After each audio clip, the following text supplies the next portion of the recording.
devido tempo, cheguei a presidir um tribunal, esse meu outro instinto secreto teve campo para desenvolver-se. Ver um miserável criminoso estorcer-se no banco dos réus, sofrendo as torturas dos malditos, enquanto a sua hora se aproximava cada vez mais, era para mim um prazer indescritível. Note-se que eu não experimentava prazer em ver ali um homem inocente. Em 2 ocasiões, pelo menos, encerrei processos em que a inocência do réu era palpável, fazendo ver ao júri esse fato. Graças, entretanto, à probabilidade e eficiência de nossa força policial, a maioria dos réus que condenei por homicídio eram realmente culpados. Direi aqui que esse foi o caso de Edward Seton. Sua atitude e maneiras eram enganosas e ele produziu boa impressão no júri. Mas não apenas as provas, que eram claras, sem serem espetaculares, como também o meu conhecimento dos criminosos em geral, mostraram-me, sem qualquer sombra de dúvida, que o homem tinha efetivamente cometido o crime que ele era imputado, o brutal assassínio de uma mulher idosa que depositara confiança nele. Tenho fama de ser um juiz verdugo, mas isso é injusto.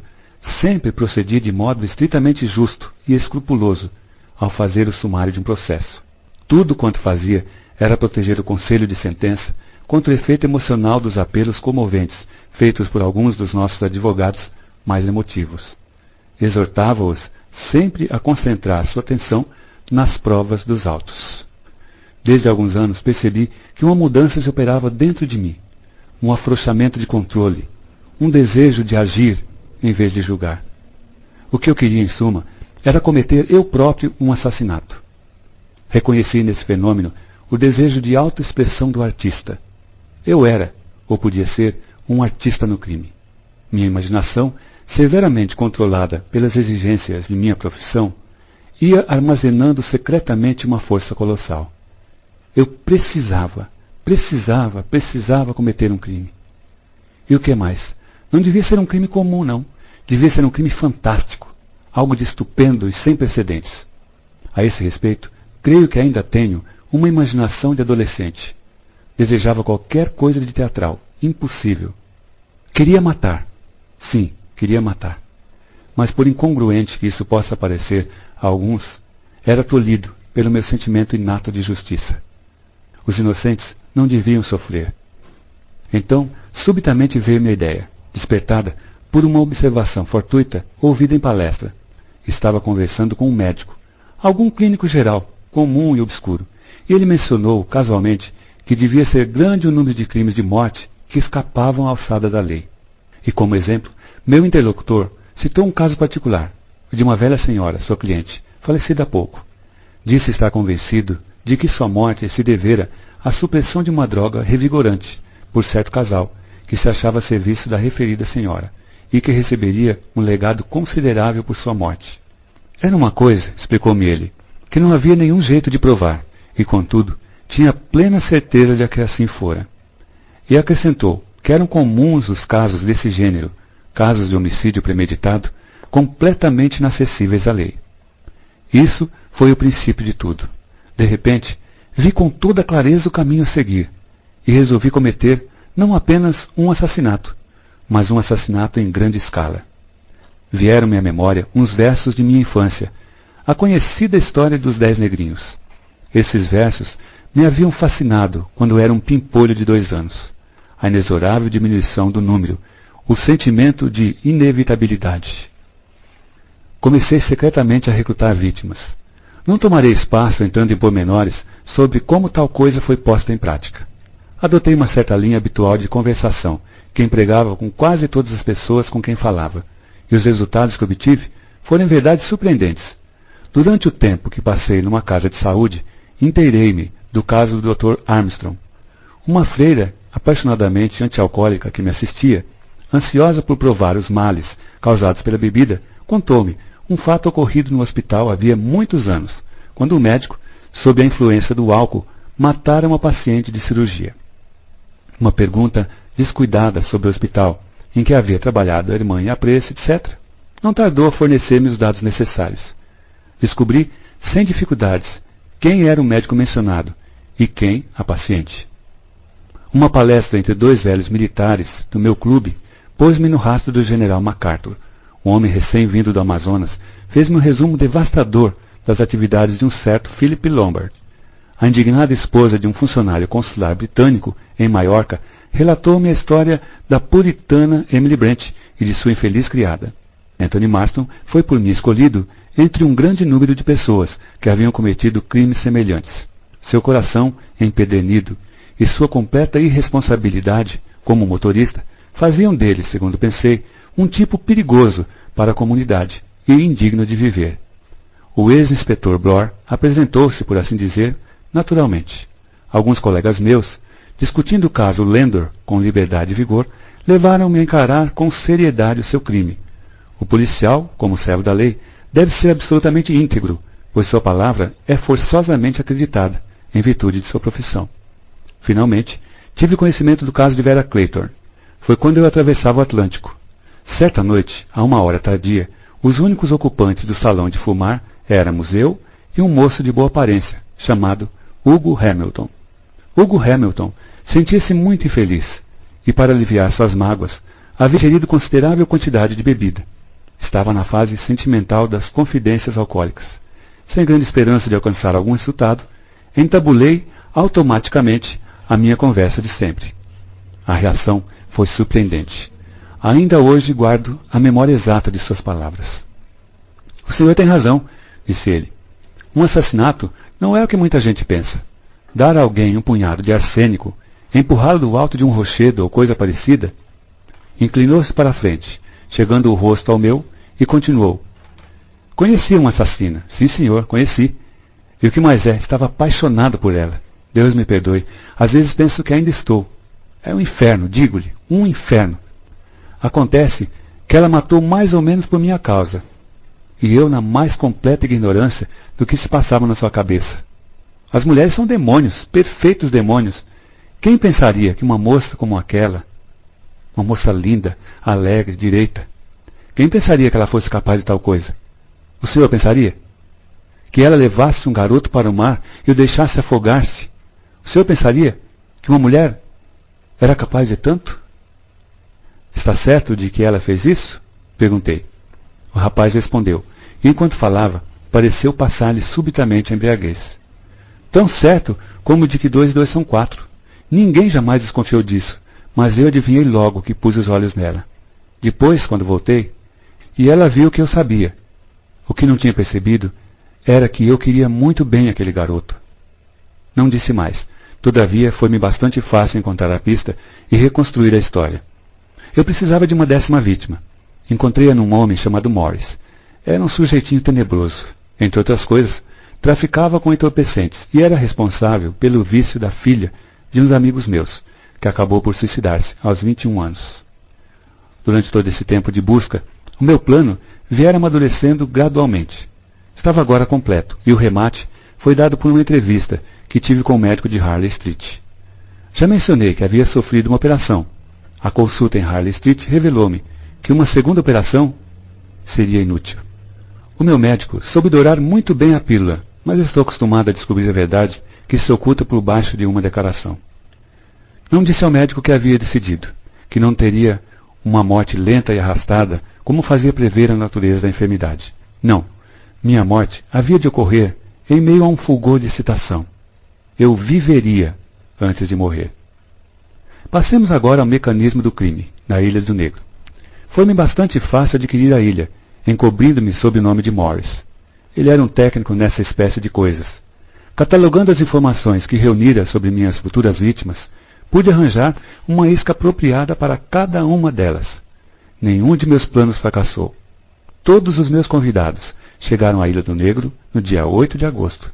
Eu estava entre eles. Já havia tomado minhas disposições quanto a Morris. O homem sofria de indigestão. Antes de deixar Londres, dei-lhe uma cápsula para tomar ao deitar-se. Cápsula essa que, segundo lhe disse, havia produzido efeitos maravilhosos sobre meu suco gástrico. Ele aceitou sem hesitar. Era um tanto hipocondríaco.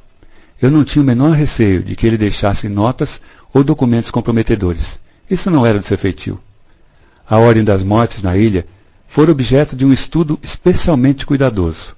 Levei em conta que entre os meus hóspedes havia diferentes graus de culpa. Os menos culpados seriam os primeiros a morrer e não sofreriam a prolongada tensão mental e o medo reservados aos criminosos mais frios. Anthony Marston e a Sra. Rogers morreram na mesma noite do dia 8, um instantaneamente, a outra durante um sono tranquilo. Eu reconhecia que Marston era um indivíduo nascido sem o sentimento de responsabilidade moral que a maioria de nós possui. Era amoral, pagão. Quanto à Sra. Rogers, não tinha dúvida de que procedera em grande parte sob a influência do marido. Não é preciso descrever em pormenores como morreram esses dois. A polícia não deve ter tido trabalho em averiguá-lo. O cianeto de potássio é facilmente adquirido pelas donas de casa para matar vespas. Eu tinha uma certa quantidade em meu poder, e não tive dificuldade em pô-lo no copo vazio de Marston, em meio à confusão geral causada pela recitação fonográfica. Posso dizer que observei atentamente as fisionomias de meus convidados durante a denúncia e que não tive a menor dúvida, graças à minha longa experiência no fórum, de que todos eram culpados. Por ocasião das recentes crises de dores, fora-me receitado um soporífero, hidrato de cloral. A cada repetição da receita, pusera de parte 2 ou 3 comprimidos, até acumular uma dose mortal. Quando Rogers trouxe um pouco de conhaque para sua mulher, depôs o copo em cima de uma mesa, e ao passar por essa mesa, deitei a droga ao conhaque. Foi fácil, porque naquela ocasião, ninguém suspeitava ainda de nada. O general MacArthur teve uma morte indolor. Foi preciso, naturalmente, escolher com muito cuidado o momento de deixar o terraço. Mas tudo correu às mil maravilhas. Conforme eu tinha previsto, deu-se busca à ilha, e descobriu-se que nela não havia ninguém, a não sermos nós 7. Isso criou imediatamente uma atmosfera de suspeita. De acordo com meu plano, eu iria precisar dentro um pouco de um aliado. Escolhi o Dr. Armstrong para esse papel. Era um homem crédulo, conhecia-me de vista e de reputação, e jamais poderia conceber que um homem de minha posição fosse um assassino. Todas as suas suspeitas se concentravam em Lombard, e eu fingia concordar com ele. Dei-lhe a entender que tinha um plano, graças ao qual seria talvez possível apanhar o assassino, levando-o a incriminar-se por si próprio. Embora tivessem sido revistados todos os quartos, nenhuma busca fora ainda feita em nossas pessoas, mas isso não tardaria a acontecer. Matei Rogers na manhã do dia 10 de agosto. Ele estava tirando lascas de lenha para acender o fogo e não ouviu os meus passos. Encontrei a chave da sala de jantar no seu bolso, pois ele a tinha fechado na noite anterior. Na confusão que se seguiu ao descobrimento do corpo de Rogers, penetrei no quarto de Lombard e apoderei-me do seu revólver. Sabia que ele estaria armado. Eu mesmo dera instruções a Morris para que lhe sugerisse essa precaução ao entrevistar-se com ele. Enquanto tomávamos café, deitei-me a última dose de cloral na segunda xícara que servia Miss Brent. Deixemo-la na sala de jantar. Penetrei ali um pouco mais tarde. Encontrei-a quase inconsciente e foi fácil injetar-lhe uma forte solução de cianeto. A história da abelha foi realmente um tanto infantil, mas sabem, de certo modo, isso me causava prazer. Agradava-me aderir tanto quanto possível ao texto dos versos. Imediatamente após, aconteceu o que já tinha previsto. Creio mesmo que a sugestão partiu de mim. Todos nos submetemos a uma busca rigorosa. Já havia escondido o revólver em lugar seguro, e não tinha mais cianeto nem cloral em meu poder. Avisei então a Armstrong que chegara o momento de pôr em prática o nosso plano. Em resumo, tratava-se do seguinte: eu aparentaria ser a próxima vítima. Isso talvez pusesse o assassino fora dos eixos, levando-o a denunciar-se. Mas de qualquer forma, depois de passar por morto, eu poderia andar pela casa e espreitar os passos do assassino desconhecido. Armstrong aceitou pressurosamente a ideia. Executamo-la nesta mesma tarde. Um pequeno emplastro de barro vermelho na testa, a cortina escarlate e a lã, e estava armada a cena. A luz das velas era muito vacilante e incerta, e a única pessoa que me examinaria de perto seria Armstrong. O êxito foi completo.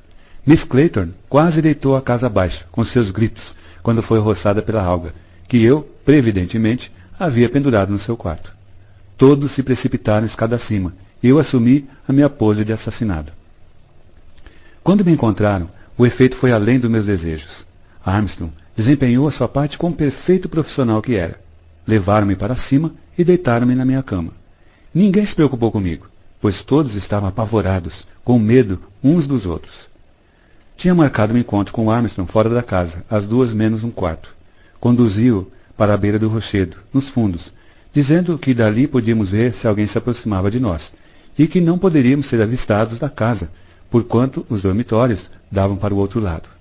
Ele ainda não alimentava a menor suspeita, e, contudo, devia estar prevenido, se tivesse presentes as palavras da historieta infantil. A um tragou de vez o arenque defumado. Armstrong caiu na armadilha como um patinho. Foi facílimo. Soltei uma exclamação e inclinei-me sobre a beira do rochedo, dizendo-lhe que olhasse lá embaixo.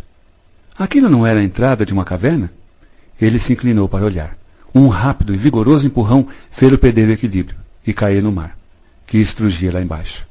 Voltei para casa. Deve ter sido dos meus passos o ruído que Blore ouviu. Poucos minutos depois de ter voltado ao quarto de Armstrong, tornei a sair, desta vez fazendo um pouco de ruído, a fim de que alguém me ouvisse. Quando acabei de descer a escada, ouvi abrir-se uma porta. Eles devem ter entrevisto o meu vulto quando saía pela porta da frente. Decorreram alguns momentos antes que viessem no meu encalço.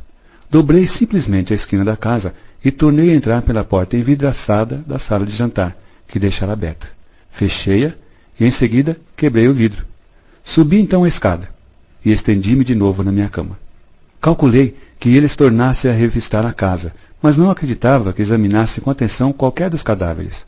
Quando muito, afastariam o lençol para certificar-se de que não era Armstrong fingindo-se de morto. Foi isso exatamente o que ocorreu. Esquecia-me de dizer que havia devolvido o revólver no seu lugar, no quarto de Lombard. Talvez interesse a alguém saber onde escondia a arma durante a busca.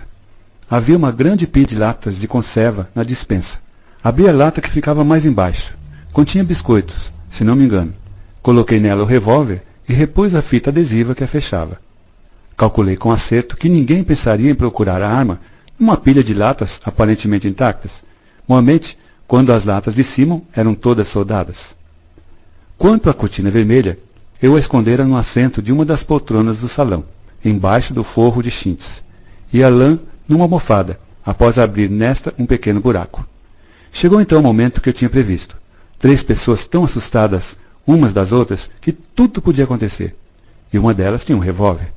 Fiquei a observá-las das janelas da casa. Quando Blore se aproximou sozinho, já eu estava com um grande bloco de mármore preparado. Fim para Blore. De minha janela, vi Vera Clayton matar Lombard, uma moça ousada e expedita. Sempre achei que seria uma adversária digna dele. Assim que a coisa aconteceu, fui preparar o palco no seu quarto de dormir. Era um interessante experimento psicológico. A consciência de sua culpa, o estado de tensão nervosa natural numa moça que acaba de matar um homem, mais a sugestão hipnótica do ambiente, bastariam para levá-la a suicidar-se? Parecia-me que sim, e tinha razão. Vera Clayton enforcou-se diante dos meus olhos, oculto como estava, à sombra do guarda-roupa. E agora chegamos à fase derradeira. Adiantei-me, apanhei a cadeira do chão e coloquei-a em pé junto à parede. Procurei o revólver e encontrei-o no alto da escada, onde a moça o deixara cair. Tive o cuidado de conservar na arma as suas impressões digitais. E agora? Vou terminar de escrever isto. Introduzirei essas folhas de papel numa garrafa que virarei com lacre e lançarei no mar. Por quê? Sim, por quê? Foi minha ambição inventar um crime misterioso que ninguém pudesse resolver. Mas nenhum artista, percebo agora, pode satisfazer-se apenas com a arte. Há um anseio natural e incontestável pela atenção pública. Tenho, confesso com toda humildade, um lamentável desejo humano de que alguém venha saber o quanto fui hábil e inteligente. Até aqui, presumi que o mistério da Ilha do Negro permaneceria insolúvel. Pode acontecer, naturalmente, que a polícia seja mais sagaz do que suponho.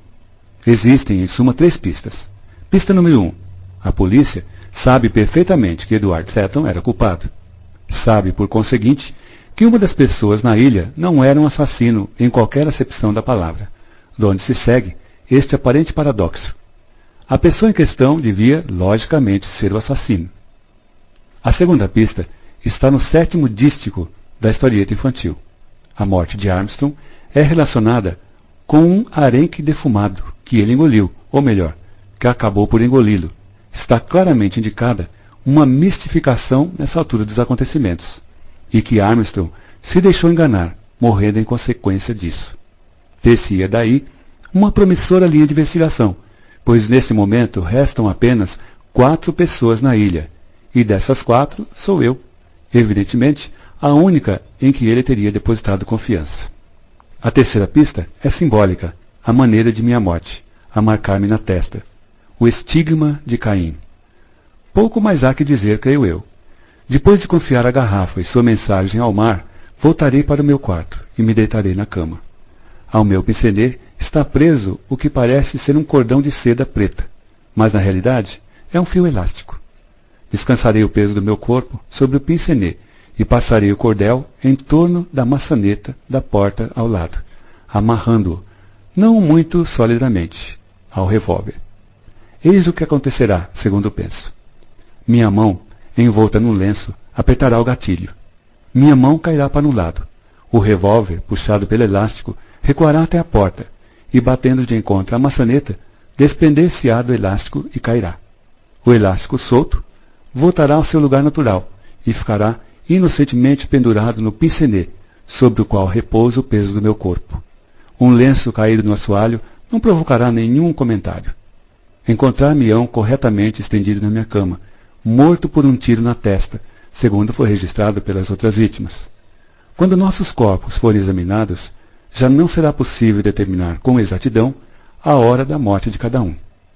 Quando o mar ficar mais calmo, virão barcos e homens da terra firme, e encontrarão 10 cadáveres e um problema sem solução na Ilha do Negro.